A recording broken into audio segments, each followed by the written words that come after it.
Welcome to the Two Disabled Dudes podcast. We believe life is about how we react. Hey there, welcome back to the Two Disabled Dudes podcast. My name is Sean, and Kyle, I promise I'm not making fun of you. I'm in a ridiculous mood today. No, the greatest form of flattery is imitation or something like that, right? So yeah, that's true. Hey, thanks for tuning in today. This episode is brought to you in part by Reata Pharmaceuticals. Kyle, what's happening in your world this beautiful Sunday morning? Well, as you know, I flew to San Diego recently, all the way from Philadelphia, and I've been traveling a little more lately. I think we both have. The process for American Airlines, special assistance, they call it.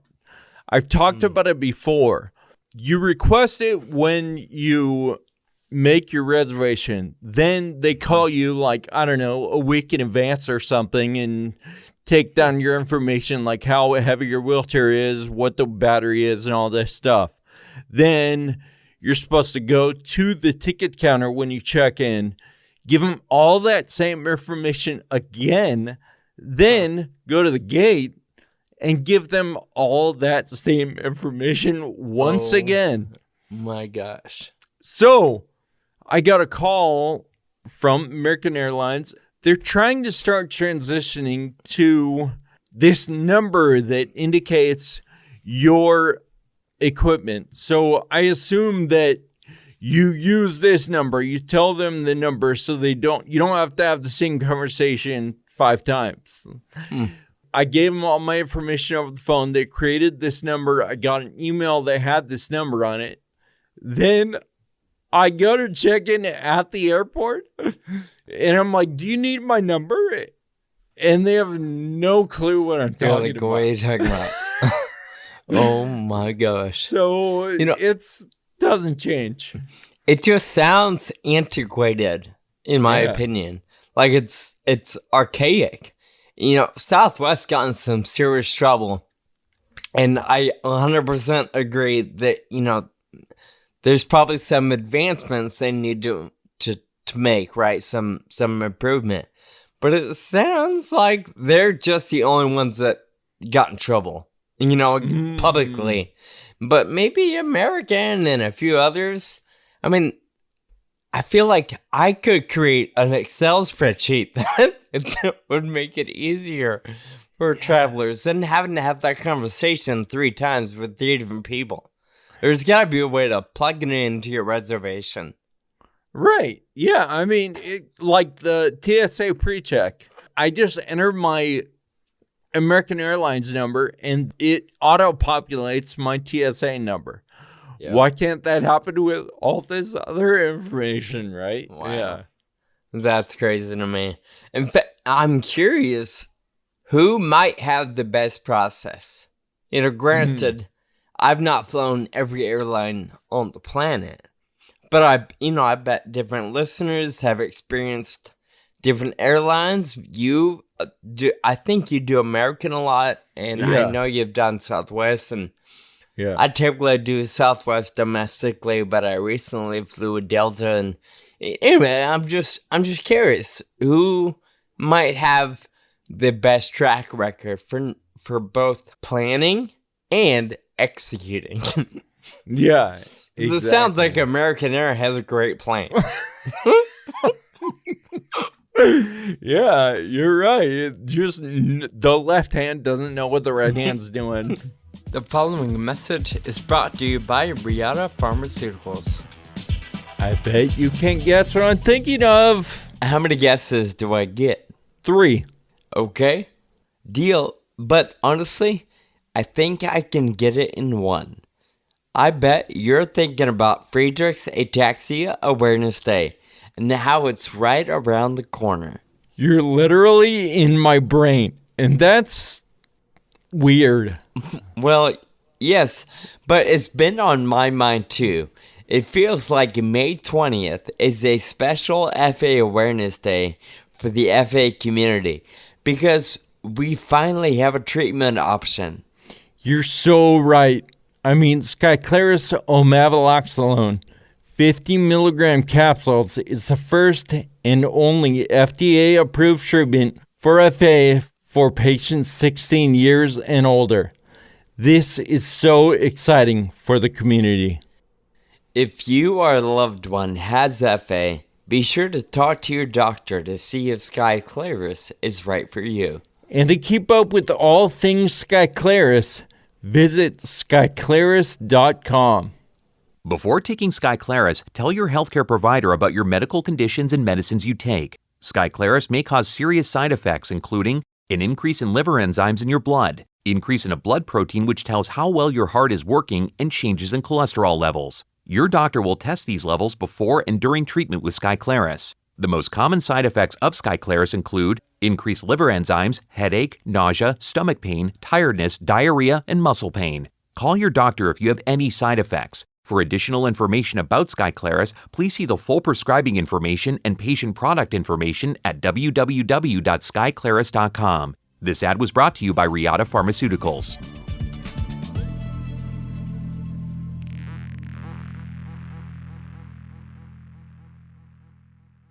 All right, Sean, it's time for our mental health segment that we've been committed to this whole season. Neither of us are experts. We've said that before, but we know that talking about sensitive topics with people who may have some experience or knowledge can help us address some of these tough things in our lives. We've enjoyed these insightful conversations all season, and we're happy to have some actual experts, real professionals, joining us during the month of May for Mental Health Awareness Month.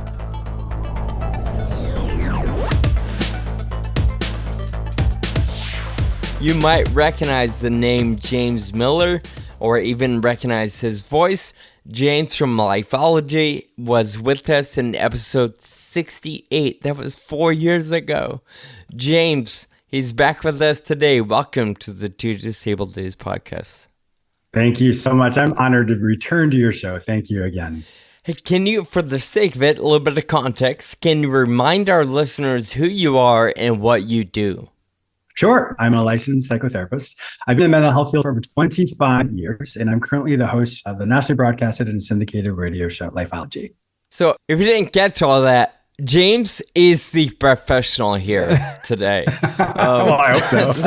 And I think all of our listeners know, whoever we have on, they're more professional than Kyle and I for sure. So, James, thanks for carving out a little bit of time to be with us today. And listeners, go check out his stuff. We'll be sure to link his radio show and some of his other work in our show notes. Thank you. James, we've been tackling all sorts of topics in mental health. And recently, we interviewed a friend who runs an organization based in the UK. And Laura Bloom talked about the issue of validation and being believed and other things that come with invisible illness or chronic disease. And then in another episode, we talked to an author who wrote a book about all the roadblocks people face when trying to get or acquire the Social Security disability income. And he talked specifically, if you have a severe disability and it's obvious, then it's kind of easy. Like it's a no-brainer. Yeah. But if it's not obvious, there's a lot of roadblocks. I imagine in all of your work as a psychotherapist, you probably help people navigate issues or concerns that aren't easy to see on the surface. Yeah. Can you speak a little bit to why maybe in human nature, why is it hard for one human to believe another human if we can't see the issue? That's a great question. Often the way we're wired is we look for safety. We look for our perception is to recognize what is what. So when we make a snapshot of something, we all of a sudden say, I see this person's a danger to me, or this is not a danger to me.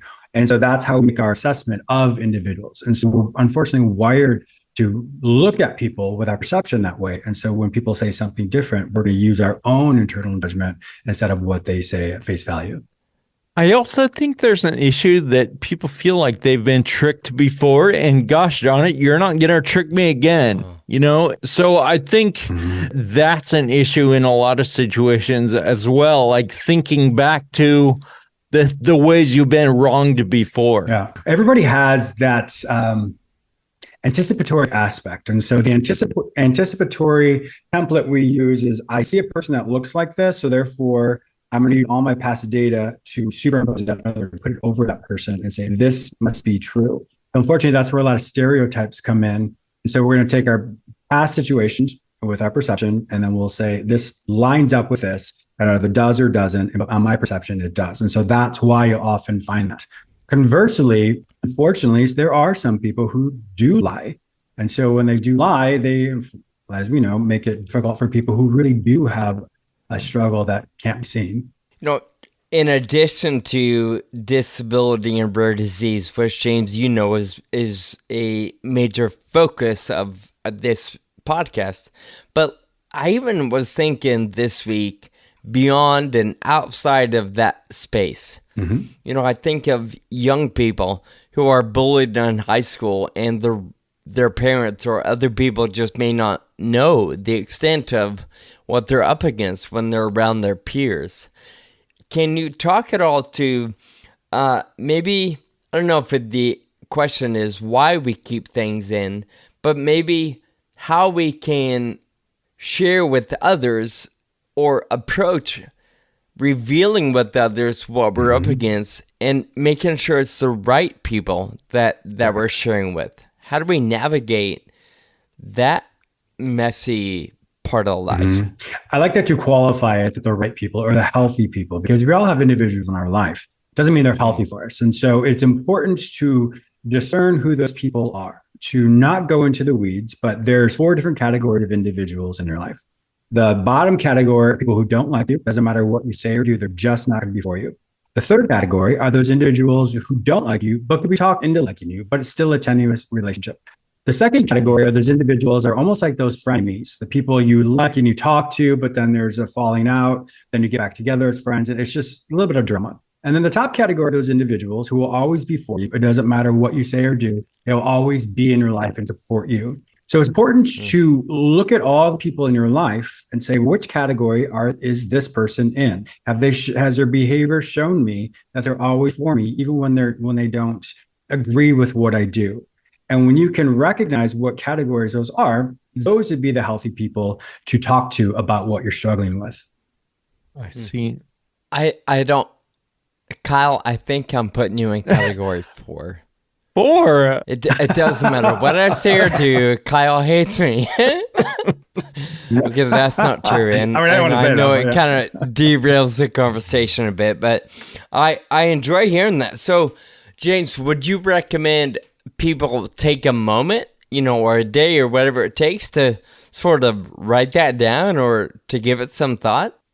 Yes, it's important to be aware of that. So the way you can know where the people are in your life is once you spend time with them, once that person leaves or you leave, ask yourself, how do I feel about this? Do I feel encouraged? Do I feel inspired? Did I have a good time? And that will let you know, because people's nonverbals will give you a clue as to where they are in your life.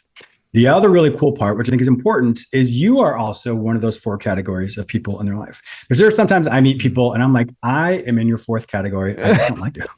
And there's nothing wrong with that. I'm sure they're great people, but we just don't have anything in common. And I'm always cordial. I'm always kind, but I don't give any more emotional input or output rather into that conversation or into that meeting, because it doesn't serve me. And I say that with kindness because we're all wonderful people. It's just some people shouldn't be in your life.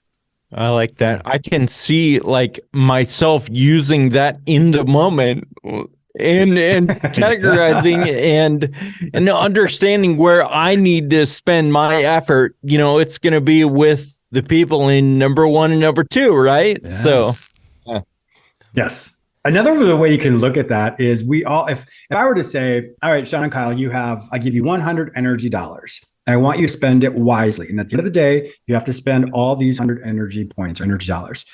If you find that throughout the day, let's say maybe 1 o'clock, like, oh my God, exhausted. I don't have any more energy. The likelihood is you've given those energy points to someone or something that doesn't really warrant it. So that's a good way to say throughout the day, in your friendships and conversations, so I just feel exhausted. Probably you've given energy points to those bottom 3 categories that really don't, quote, deserve it because they're not in your top category.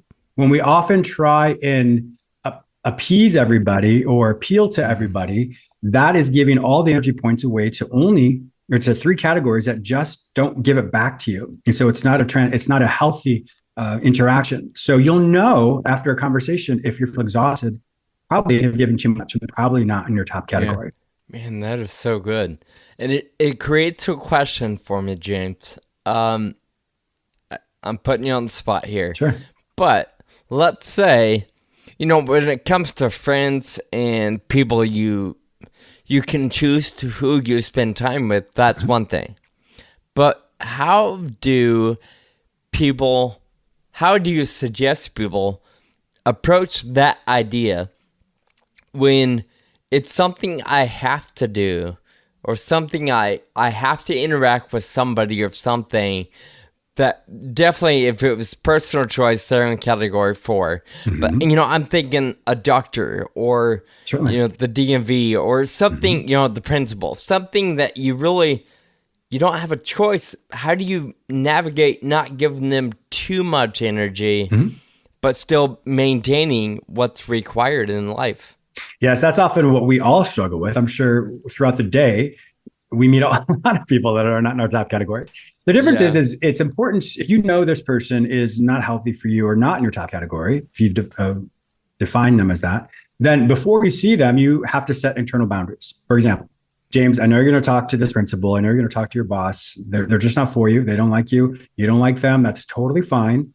Don't allow their interactions with you to trigger you or to activate you. So then all of a sudden you're invested in something that there's not going to be a healthy return. So it's preparation before you see these individuals to remind yourself, I don't have to get worked up with what they say. I don't have to be annoyed with what they say. I'm going to listen to it. I'm going to respond in a cordial, healthy way.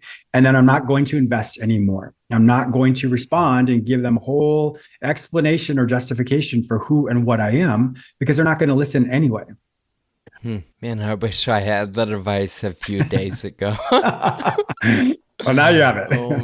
And this is going to be on repeat for me. Thank you. Kyle. Well, I think there's another layer to this, because sometimes, say it's a policeman who doesn't believe that I'm sober and I should be driving because I'm walking all wacky. Mm-hmm. Then all of a sudden, you must expend a ton of energy to appease that situation, right? Even though that person's certainly mm-hmm. not in your number 1 category. Yes. So it can be situational in situations like that, because you do need to self-advocate. So there's a difference between me getting lost in the desperation of someone believing me versus me being able to hold myself accountable to the standard of who I am. And so if I'm trying to prove to someone that I'm not drunk or that I can't walk, sure, that's self-advocacy. But when it comes to things that are more emotionally charged, you're being accused of something where you have the ability to self-advocate more or self-regulate, then yes, you're going to do that. But when it comes to individuals who may have, quote, more authority over you that could impede your success in life, as we said, a police officer or someone else in that respect, it is important to self-advocate, but you just don't get lost in that self-advocacy of the desperation of it. You pack a pretty big punch, James. I was gonna say, I don't know if we knew we were getting into today. Yeah, this is pretty phenomenal. Well, thank you. I'm glad I can help in any ways. James, again, we're so incredibly grateful for not only your time, but your expertise and just joining us today. I wanted to leave our listeners with a little bit of advice. And we've jumped around a little bit today, and we've packed a lot into this little segment. It seems to all stem from communication, right? Either too much of it or not enough of it, or just with the wrong people.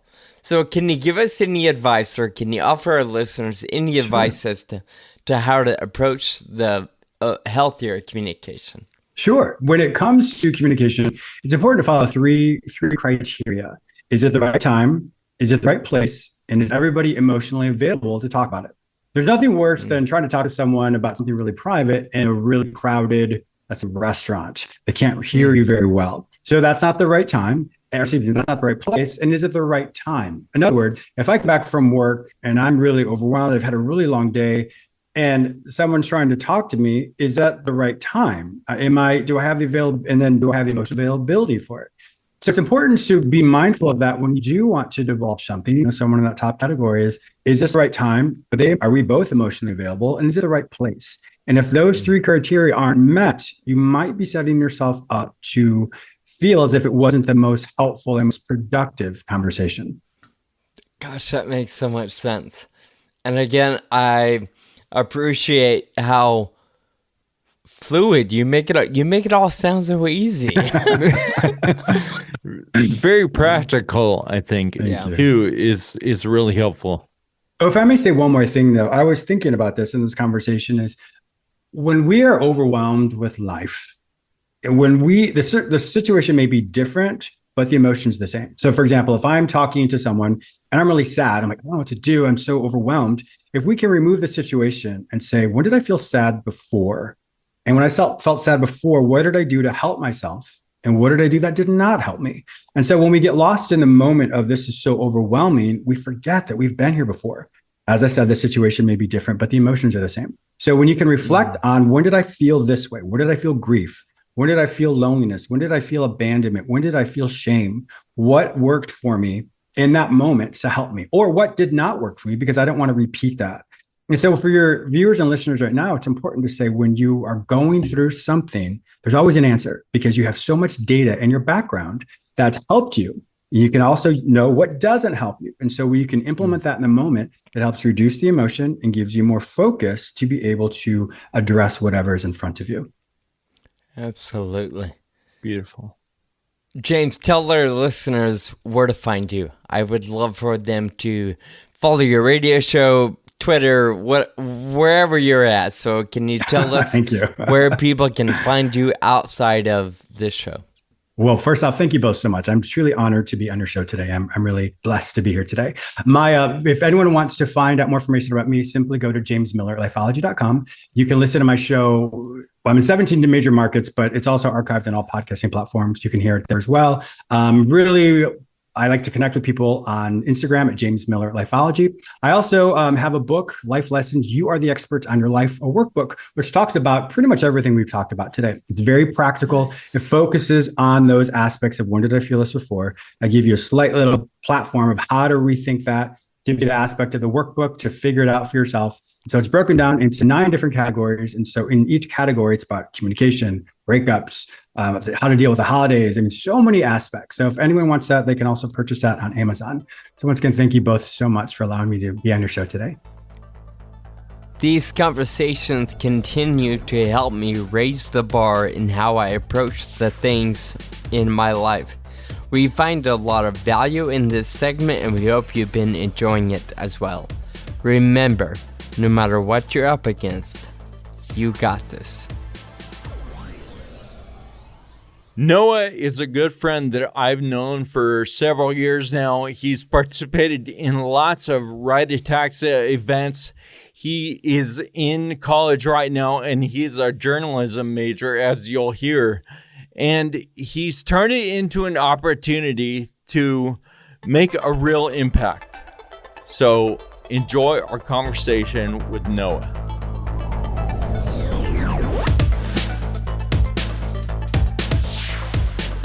Noah Griffith, we're so happy to have you. Welcome to the Two Disabled Dudes podcast.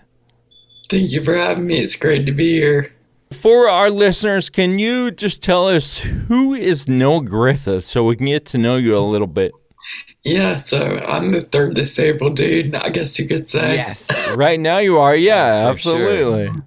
I guess that's like an early entry for what the title of this episode could be. There we go. Appreciate that. You're welcome. Basically, I'm a senior in journalism at Auburn University. That's where I am now. Now at Friedrich's ataxia, I was diagnosed at 16 years old. So coming up on 5 years, I believe. I was diagnosed in April of 2018. It was a long process of being diagnosed. So I had the voice issues, which is not so typical of Friedrich's ataxia, I feel like. But I also had the scoliosis, and I was playing baseball and basketball at the time. So, issues running, jumping, like having extreme fatigue in the weight room, things like that, kind of led to my diagnosis. And then again, local doctors, like I was around the Phoenix City, Alabama, Columbus, Georgia area, along the border of Alabama and Georgia. None of the neurologists or the therapy, like no doctor that knew what the problem was, and they just kept sending me from place to place until I was sent to the neurologist at UAB in Birmingham. And he just did like genetic testing. He pretty much knew right away. Asked me a handful of questions and was like, "Yeah, it's Friedrich's ataxia." Wow. So I had no idea what he was talking about, like what the word Friedrich's ataxia meant. Right. But they did like a genetic testing and confirmed it, a few months later. But I think even when my parents explained to me what Friedrich's ataxia was, I was already had my mind made up that that's what I have. Yeah. Because it answered so many of the questions that I've been having over the past few years. Like, why am I getting worse at baseball? Like, why am I having trouble presenting in class and talking in front of the class? Like, just the list of symptoms I heard. Especially at that age, right? 16, 17, you should be getting better, stronger, faster. And you're going downhill. Right. Yeah. Also, I relate to the thing you said about answering questions, because you can see somebody on YouTube, I feel like, and be like, "Oh my gosh, that person has a FA." Like you can almost feel the way they feel, And when you say he answered so many questions, because you're like, "Oh yeah, of course, that's what I have because this is how I feel." It just works that way. It was almost a kind of a sense of relief. It's like you said, I answered so many questions, like things that people were asking me that I couldn't even answer for myself. Why do you walk with the limp? Or like, why are you struggling to carry that? Like, I don't know. And so it was good to have an answer for those questions. So Noah, you mentioned playing baseball. Were you into all kinds of sports when you were younger? I was. I've always been a big sports guy. I was into baseball and basketball. Oh, this is boring. So I'm gonna. I'll try to make this interesting for the non-sports people, but I'm just playing. I've always been a big baseball nerd, like memorizing stats and things like that ever since I was a kid. And then, I loved football. That's the big thing in Alabama is the War Eagle, Roll Tide. Kind of, I'm sure you've heard those words. That's pretty much what people know of Alabama from my experience. Yeah. And it's actually funny because I grew up a Roll Tide guy at the University of Alabama. I was an Alabama fan, but now I go to Auburn University. So there's a little bit of a clash there. You said you're in journalism, and do I have this correct that it's kind of a focus on sports journalism? Is that? So that's what I do. I was a sports editor at the student newspaper last year. Is that something you've always had an interest in, or did that come about because your ability to play the sports started to wane? You got it right on the nose. I wasn't interested in journalism. I was a sports guy up until I was diagnosed. Then I started a blog for the baseball team that I'd been playing for. I was told I couldn't play anymore. It wasn't safe. And, that was something that I needed to be told. Because there was a little bit of a sense of denial, like, oh, I can keep playing sports. Like, the sentence hadn't progressed far enough to, like, stop me. But that obviously was not true. But I started at a blog site for my high school baseball team, and then I wasn't sure exactly what I wanted to do out of high school, so I went to community college. And I just continued to excel in writing and made good grades on all of my papers, things like that, did well in my English classes. And from there, I was kind of like, journalism just became the obvious choice, I think, because, like, I'm good at writing and I like sports. Like, how do you pair those two things together? And sports journalism was just kind of the answer. Sure. You go to Auburn University, who has an incredible basketball team, and this season or last season was like one of the best seasons ever for the university, right? I talked about Roll Tide versus War Eagle. That historically is a football thing. Basketball is not a huge thing in Alabama. It blew up last year, and the turnout was just chaos. We've read about this experience you had getting into a game, how that went down. So can you tell everyone about that experience? That was a big reason why I went to Auburn. I wanted to attend sports games, basketball games, football games, baseball, anything is free to me. With the explosion of the basketball program, we have our city section is called the Jungle. Our basketball is in an arena. I'm sure you can kind of picture that, like, the bleachers and the metal bar going up. Not like a handrail, but like, they're shaky. It's very difficult to go. Yeah. There's things like that. And so, first of all, the first few games I went to as a junior, I struggled to get in. I had to get there a few hours early and stand in the lines and everything like that. But, I made it work with my walker. But it was always very tough to, find the seat. Even when I did get up the stairs, or if I had a friend help me up the stairs, that I could squeeze around other people and get to the middle of the aisle, Yeah. But when conference play started, our program really started to heat up. And even people who were not remotely interested in basketball were showing up to the game hours early, So like Sean would have come to the game, you think? 100%. By the time this comes out, it might be a different story, but the Sacramento Kings are on fire right now. And although I don't want to buy a ticket, I kind of wanted to go downtown for the games just to be around the energy. It's an experience.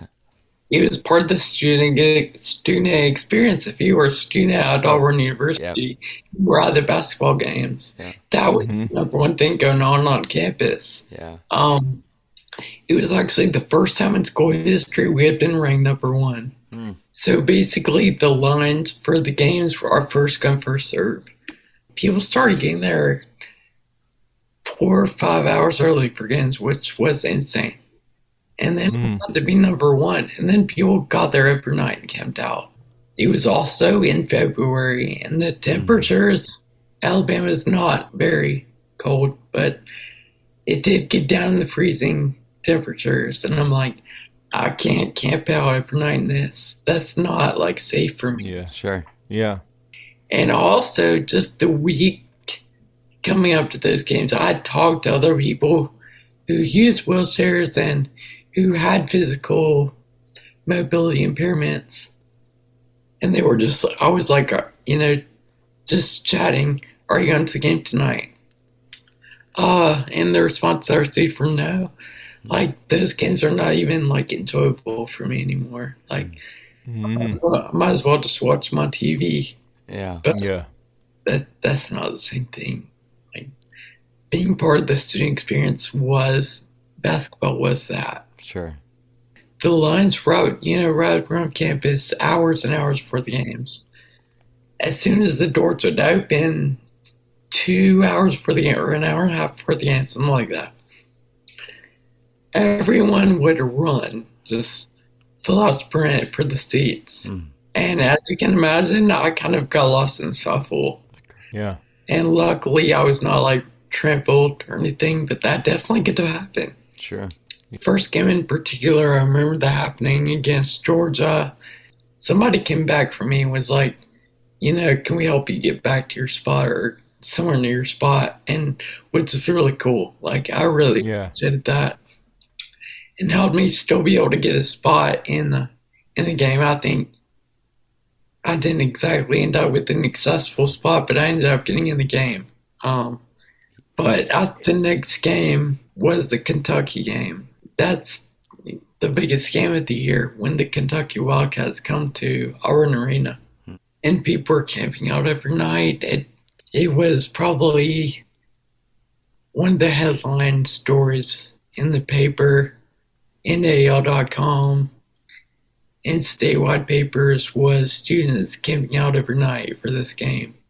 Oh, wow. I think my friends went to the game the night before and were like, we're not going to be able to get a spot. Like, it's probably not wise of you to go either. Yeah. Stubborn me actually sat this one out. I learned my lesson. I can't blame you, Noah, because I can imagine getting, lost in the crowd and everyone's running, because I used to be on my feet. Yeah. I used to know what it was like to try to navigate a crowd on my feet with a walker and trying not to fall over. Yeah. And Sean, you know exactly how that feels. Yeah. And then also, as you say, not just you, but all people or a lot of people with physical disabilities are in that same situation where they're trying to get into a game and they're just trying to not get hurt by the stampede that's going on around them. It sounds like that happens a lot now. I think that's the thing. I understood when people said it's not fun for me anymore. I was like, yeah, I can kind of relate. I'm sober and then I go anyways, but I see what you mean. As much fun as sports games were for me, it was becoming exhausting. And when people stampede past me, a little bit scary as well.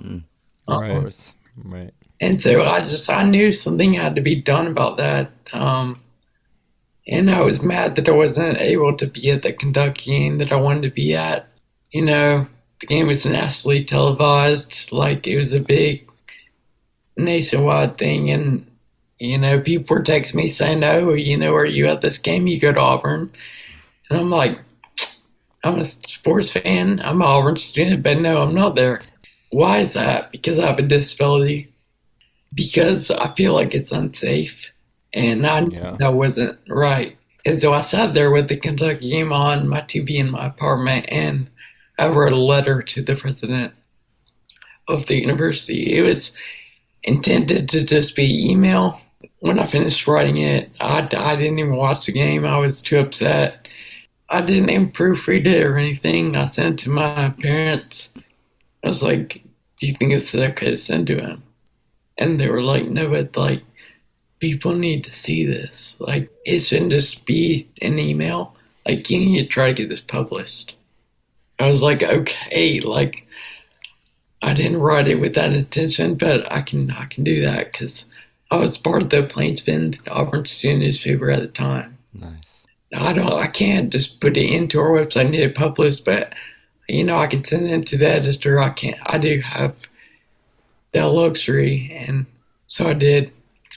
My editor was kind of shocked and blown away at it as well. People didn't even realize that this was an issue.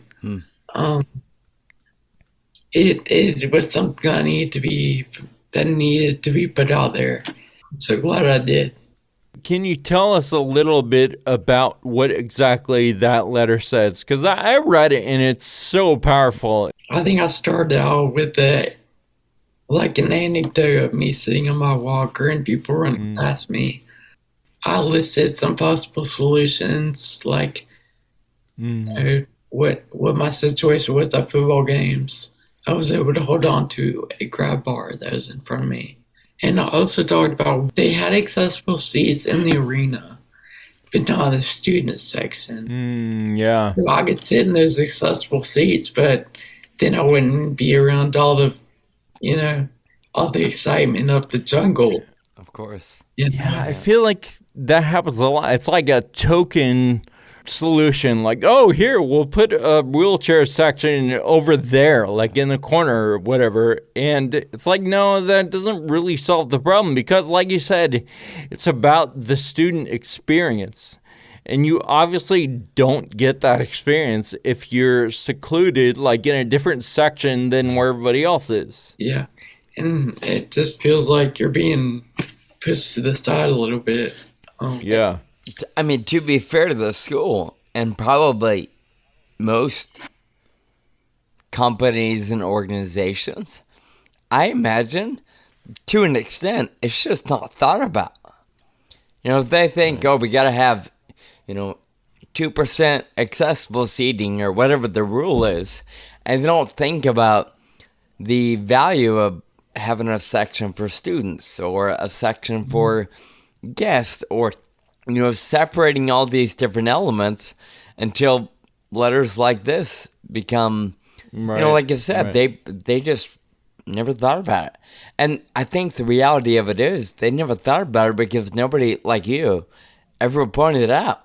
That's why I say, I'm so glad I put it out there because it was something that a lot of able-bodied people probably don't even think is an issue. So you wrote this letter. What was the response? I don't know how media it was, but was there a pretty big response to the letter? Yeah, it's pretty immediate. I started getting hundreds and then thousands of likes on Twitter, and I'm like, what's happening? It just beyond what I could have expected. And just a lot of people saying how they could relate to what I was saying. I think there were a few naysayers that were saying other students in the line for hours just like I did, so why should I get a special seat? Yeah, it's not a privilege given to me to give me an accessible seat. It's just fairness. Giving you the ability to have a similar experience as every other student. Exactly. Yeah.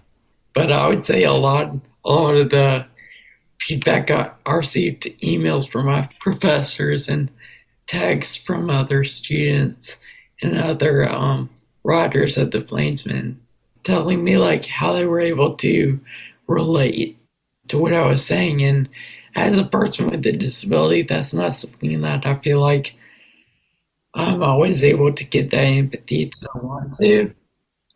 And that's something that I'm really proud of, is that I feel like I was able to establish empathy through that. It's literally impossible for people to understand sometimes because they just haven't dealt with it. Mm-hmm. To have the experience of people telling you, oh my gosh, I think I kind of understand how it is to have a disability. That seems pretty powerful. Yeah. And I think that's one of the big needs I've seen myself have over the years is the need to be understood. I feel like, especially with my voice and people misunderstanding me and then having a disability and just being in such a unique situation, I feel like I'm not understood a lot of times. I think that's one of the things that's so awesome about it is I'm not a great speaker. I can't play sports anymore, but my writing made people empathize with me. And just my journalism career from there just kind of took off, and I feel like I kind of found my place through that as well. And I'm glad I was able to help a lot of other people. And that weekend, the president's office reached out to me on Twitter and it was like, hey, we're looking for a way to go forward with this. And the next day they reached out to me and was like, from now on, we want students to be able to reach out to the Office of Accessibility to reserve seats in the jungle. like 24 hours before whatever game or event you want to be present at. They have seats that are marked off, like ADA reserved seats. Wow. And so instead of waiting in those hour-long lines, you can reserve your seat ahead of time, 24 hours before the event.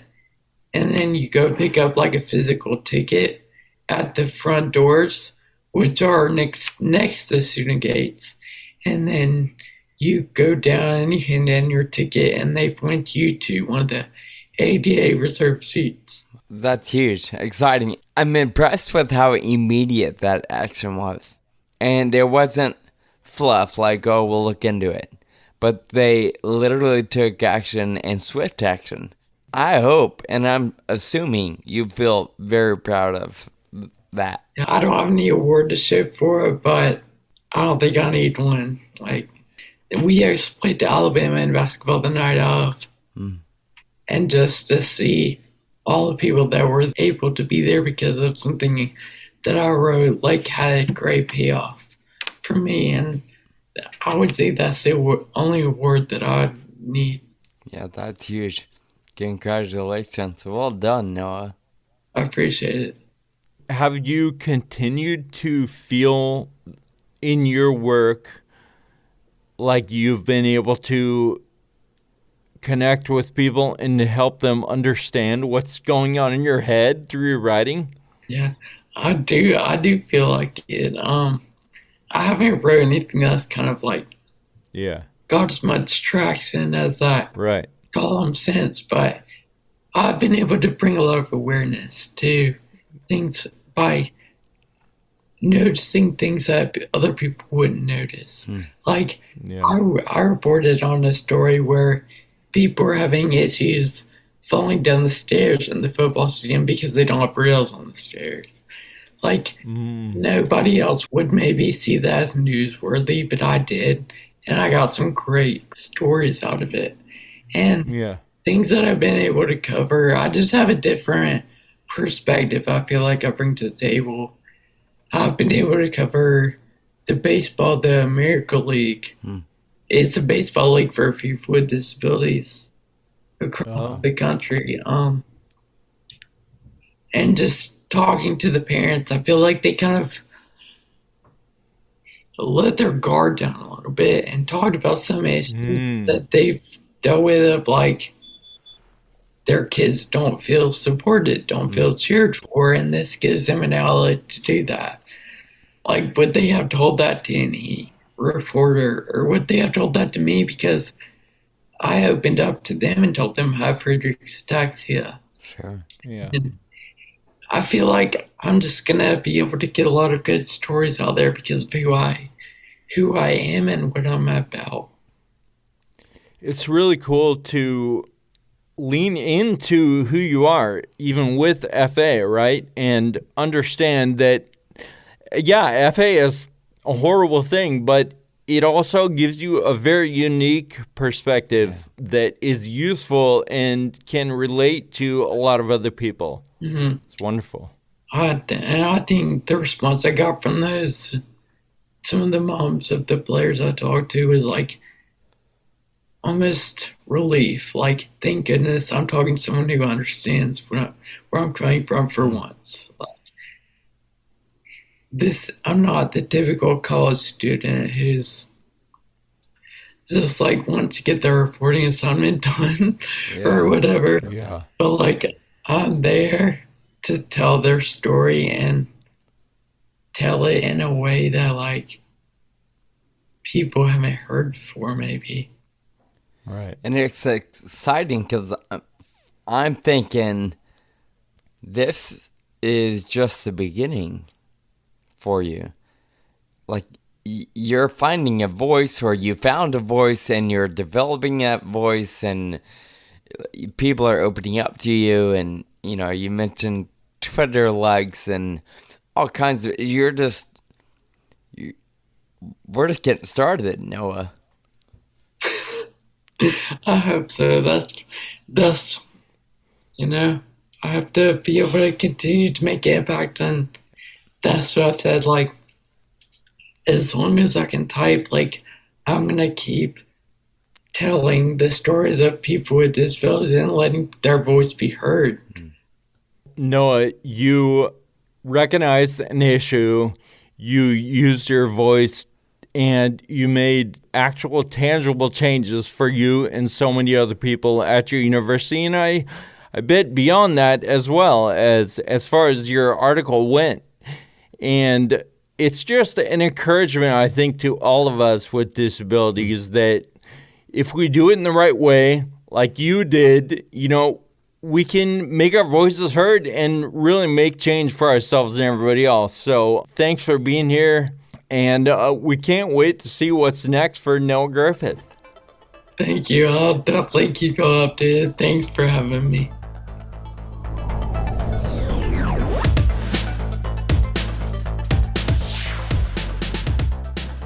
Sean, I think Noah surprised himself with what he was able to do with the tough situation that he was dealt in life.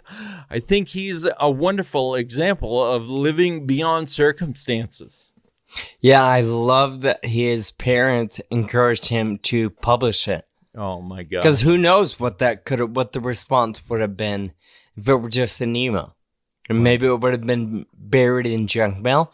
Maybe it would have been read right away and the same action would have taken place, but I'm not so sure. So, I do love that he chose to go the route of publishing, and he was very kind and polite and professional in his approach. And it's certainly encouraging to see that a lot can be done depending on how you utilize your voice. And we're going to include the link to Noah's actual column that he wrote, the letter that he wrote to the president, in the show notes for our episode. So we encourage everyone to check that out and see the actual letter. All right, Sean, let's move on to thank you notes. As we know, gratitude helps improve our lives. So who do you have to thank today? I'm saying thank you to the host at a local Chili's. For the record, I love Chili's. If people don't know this, I know it's kind of, nothing fancy, but I love chips and salsa, and theirs is pretty bomb. So anyway, I went and had Chili's. Well, I walked in, it was like 2 o'clock, right? So the only section open was the bar area. So I looked around the bar, and there were no standard height tables. There was all tall bar tables. And after traveling and, a couple early mornings, late nights, and I just didn't feel steady on my legs. And the last thing I wanted to do was climb in and out of a bar stool. So I just asked the guy, I'm like, hey, is there any exception to this being the only place to eat right now? I feel better if my feet stay on the ground. And he was like, oh, yeah, I don't know. It's just that we don't have any servers on right now, but let me ask. So you could tell he was very hesitant. But I think that was because he was doing his job, right? He was told the section closed, so he was fine. Yeah. Anyway, he went to the back and came out and said, yeah, I'll sit you right over here. So just very accommodating. And the guy that came out to help me, I want to say was probably the manager, just very, very pleasant when they didn't necessarily have to be. So I'm grateful for the way they treated this disabled individual who wanted a little extra accommodation.